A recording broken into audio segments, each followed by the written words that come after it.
तो इस वीडियो में हम पढ़ेंगे chapter 1 of history of class 8 और इस चैप्टर का नाम है how, when and where. How मतलब कैसे, व्हेन मतलब कब और वेयर मतलब कहाँ। तो अब हम देखते हैं कि यहाँ किस बारे में बात हो रही है। तो सबसे पहले इस चैप्टर में जो क्वेश्चन सबसे पहले उठता है वो है कि व्हाट इज हिस्ट्री, कि हिस्ट्री होती क्या है। तो history is certainly about changes that occur over time. मतलब हिस्ट्री वो है जो समय के साथ जो चेंजेस होते जाते हैं उसको हम क्या बोलते हैं, हिस्ट्री। इसका एक और मीनिंग है, इसका मतलब ये भी है, it's about finding out how things were in the past and how things have change. मतलब इससे ये है कि हिस्ट्री से हमें ये भी पता चलता है कि पहले कैसे चीज़ें थी और अब कैसी हैं। मतलब पास्ट में क्या था और प्रेजेंट में क्या हाल है। तो इससे हमें हिस्ट्री के बारे में पता चलता है और इसी चीज़ को हम हिस्ट्री भी कहते हैं। अब अर्लियर हिस्ट्री थी बैटल्स और बिग इवेंट्स के बारे में। मतलब अगर हम हिस्ट्री के बारे में पहले के बारे में पढ़े हैं तो हमें उनमें सिर्फ दो ही चीज़ें देखने को मिलती है। पहली है बैटल्स मतलब लड़ाइयाँ, और बिग इवेंट्स जो कि बहुत बड़े बड़े इवेंट्स जो हिस्ट्री में हुए हैं। जैसे कि कब राजा क्राउंड हुआ, मतलब राजा को कब राजा बनाया गया, उसकी ताजपोशी कब हुई गई, उसकी शादी हुई, फिर उसके बच्चे हुए, उसने कौन सा बैटल कब लड़ा, वो कौन से ईयर में उसकी डेथ हुई, और उसके बाद नेक्स्ट कौन उसके थ्रोन पर बैठा। तो एक तरीके से समझे जाए तो पहले हिस्ट्री सिर्फ राजाओं के बारे में लिखी जाती थी, सब कुछ उनके अलावा, मतलब उनके बारे में कि कैसे वो खाना खाते थे, कैसे वो कपड़े पहनते थे, उनका आर्ट कैसा था, उनका कल्चर कैसा था, एवरीथिंग वॉज अबाउट देम। लेकिन हिस्टोरियंस ने अपना दिमाग लगाना शुरू कर दिया। उनने सोचा कि ऐसा तो हो नहीं सकता कि हिस्ट्री सिर्फ एक ही तरीके के लोगों के बारे में हो। ऐसा तो था नहीं ना, ना अभी ऐसा है कि एक ही जैसे के लोग रहते हैं। पहले भी गरीब हुआ करते होंगे, फार्मर्स हुआ करते होंगे, पेजेंट्स हुआ करते होंगे, बिजनेसमैन हुआ करते होंगे, जिनकी लाइफ राजाओं से बिल्कुल अलग हुआ करती होगी। तो उनकी हिस्ट्री का क्या। तो हिस्टोरियंस ने ये सोचना शुरू किया।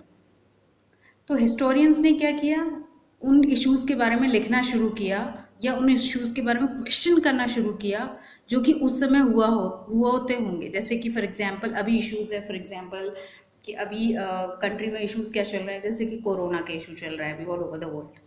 तो ऐसे हिस्टोरियंस ने ये सोचना शुरू किया कि उस समय क्या इश्यूज़ चलते होंगे और अभी क्या इश्यूज़ चल रहे हैं। उन लोगों ने देखा कि कैसे लोग उस समय के लोग कैसे अपना लाइवलीहुड अर्न करते थे, मतलब कैसे रहा करते थे, क्या प्रोड्यूस करते थे, क्या बनाते थे, क्या खाते थे, कैसे सिटीज़ डेवलप हुई, कैसे मार्केट्स आए। ये सब उनने सोचना और लिखना शुरू किया। ठीक है, उनने ये सोचा कि कैसे किंगडम्स बने होंगे, कैसे आइडियाज स्प्रेड हुए होंगे, कैसे कल्चर बदले होंगे, कैसे सोसाइटी बदली होगी। ये सब जब उनने सोचना शुरू किया तो हिस्ट्री में हमें चेंजेस देखने शुरू हो गए। अब कुछ हिस्ट्री जो है वो ब्रिटिश हिस्टोरियंस ने डिवाइड की है, मतलब उनने डिफाइन किया है हिस्ट्री को। तो उनके हिसाब से देखते हैं कि ब्रिटिश हिस्टोरियंस के हिसाब से हिस्ट्री कैसी है। अकॉर्डिंग टू ब्रिटिश हिस्ट्री, उनने बोला है कि ब्रिटिश हिस्टोरियंस ने लिखा है इंडिया के बारे में, the rule of each governor general was important. History में अगर देखा जाए तो ब्रिटिश हिस्ट्री में, या अगर आप मॉडर्न हिस्ट्री पढ़ें मतलब इंडियन स्ट्रगल के बारे में, तो उसमें हम देखेंगे कि ब्रिटिश हिस्टोरियंस ने सबसे ज़्यादा इंपॉर्टेंस दी है गवर्नर जनरल्स को। ठीक है, और जो भी all the dates in this history books were link to this personalities, to their activities, policies, achievements. अब जैसे कि मैंने आपको बताया, पहली जो हिस्ट्री थी, जब सबसे पहले हिस्ट्री लिखना शुरू हुई थी तो राजा महाराजाओं के बारे में लिखा जाता था। लेकिन जब ब्रिटिश हिस्ट्री आई या ब्रिटिश हिस्टोरियंस आए, उनने क्या किया, वो यही काम ये करने लगे, वो अब गवर्नर जनरल के बारे में लिखने लगे। उनकी पर्सनैलिटीज़ कैसी होती थी, वो क्या एक्टिविटीज़ करते थे, क्या पॉलिसीज़ थी उनकी, क्या अचीवमेंट्स है, ये सब लिखने लगे। ब्रिटिश हिस्ट्री पूरी रिवॉल्व करती थी गवर्नर जनरल्स की। The activities of Indian simply do not fit, they have no space. अब इस हिस्ट्री में गड़बड़ ये है ब्रिटिश हिस्टोरियंस के हिसाब से की जो हिस्ट्री है, कि उनमें सिर्फ ब्रिटिश गवर्नर जनरल्स के बारे में बताया गया, उसमें इंडियंस के बारे में कुछ भी नहीं लिखा गया। तो हम देखते हैं कि फर्स्ट गवर्नर जनरल कौन थे। तो फर्स्ट गवर्नर जनरल थे Warren Hasting, as you can see in the picture, and the last viceroy was Lord Mountbatten. British ने इंडियन हिस्ट्री को 3 हिस्सों में बांटा है, जिसको British classification of Indian history भी कहते हैं। अब देखते हैं ये क्या है। तो जेम्स मिल जो थे, he was a Scottish economist and political philosopher. James मिल नाम के एक व्यक्ति थे जो कि स्कॉटिश इकोनॉमिस्ट थे और पॉलिटिकल फिलोसोफर थे। उनने 1817 में एक बुक पब्लिश की जो कि 3 वॉल्यूम्स की थी, मतलब उसके 3 पार्ट थे। उस बुक का नाम था a history of British India. उस हिस्ट्री की बुक में उनने हिस्ट्री को, इंडियन हिस्ट्री को 3 पीरियड्स में डिवाइड किया था। एक थी हिंदू, एक थी मुस्लिम और एक थी British. According to James Mill, सारी एशियन सोसाइटीज जो हैं वो लोअर लेवल ऑफ सिविलाइजेशन है एज कम्पेयर टू यूरोप। मतलब ये सिंपल भाषा में बोला जाए कि अंग्रेजों के हिसाब से जो भी एशियन सोसाइटीज हैं, जो भी कंट्रीज जो एशिया के अंदर आती हैं, जो एशियन कॉन्टिनेंट के अंदर आती हैं, वो लोग सिविलाइज्ड नहीं है। उनके हिसाब से यूरोप के लोग जो हैं वो ज़्यादा सिविलाइज्ड है, ज़्यादा डेवलप्ड है। According to his telling of history, before the British came to India, Hindu and Muslim despots ruled the country. Religious intolerance, caste taboos and superstitious practice dominated. British history के हिसाब से उन्हें जो अपनी book में लिखा है, उनने बोला है कि जब तक ब्रिटिश इंडिया में नहीं आए थे उससे पहले हिंदू और मुस्लिम के दंगे होते रहते थे कंट्री में। रिलीजियस इंटॉलरेंस थी, मतलब कोई भी किसी के भी रिलीजन को एक्सेप्ट नहीं करता था। कास्ट छुआछूत था, अनटचेबिलिटी और बहुत सारे सुपरस्टिशंस थे।